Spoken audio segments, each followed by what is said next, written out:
सबसे पहले प्रदेश में नई शिक्षा नीति के क्रियान्वयन के मौके पर मैं आप सबको, खासकर माननीय मुख्यमंत्री जी को बधाई देता हूं। केंद्र सरकार ने देश में इस नीति को 2030 तक लागू करने का लक्ष्य रखा है, लेकिन मुझे ये कहते हुए बड़ा गर्व हो रहा है कि आपने केंद्र से भी एक कदम आगे बढ़कर 2025 तक इस नीति को लागू करने का लक्ष्य निर्धारित किया है। राष्ट्रीय शिक्षा नीति तैयार करने में देश के जाने माने वैज्ञानिक डॉक्टर कस्तूरी रंजन व उनकी टीम ने महत्वपूर्ण भूमिका निभाई है।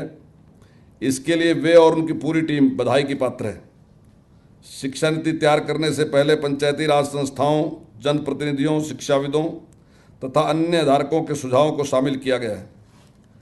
जैसा कि आप सब जानते हैं कि बदलते वैश्विक परिदृश्य में ज्ञान आधारित अर्थव्यवस्था की जरूरतों को पूरा करने के लिए 1986 की राष्ट्रीय शिक्षा नीति में काफ़ी समय से बदलाव की आवश्यकता महसूस की जा रही थी।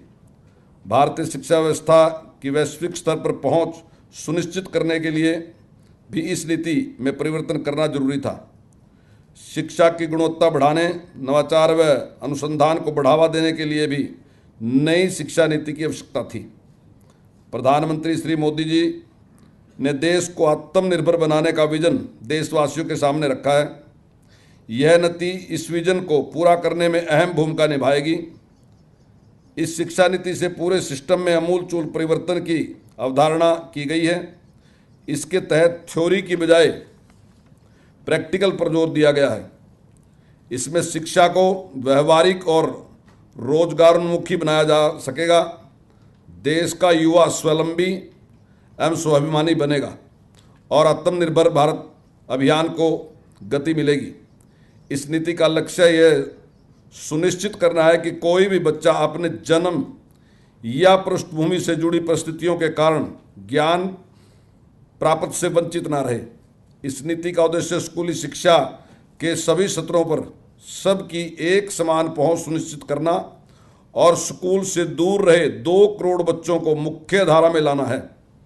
बड़ी खुशी की बात है कि इस नीति को लागू करने के लिए प्रदेश में पहले से ही मुकम्मल तैयारी की गई है, जिसका फायदा हमें निश्चित तौर पर मिलेगा। इस नीति के तहत स्कूल के पाठ्यक्रम और अध्यापन कला में सुधार किया जाएगा। विद्यार्थियों के समग्र विकास और आवश्यकता ज्ञान व चिंतन को बढ़ाने के लिए अनुभव से जुड़ी शिक्षा पर फोकस करने के लिए पाठ्यक्रम को कम किया जाएगा।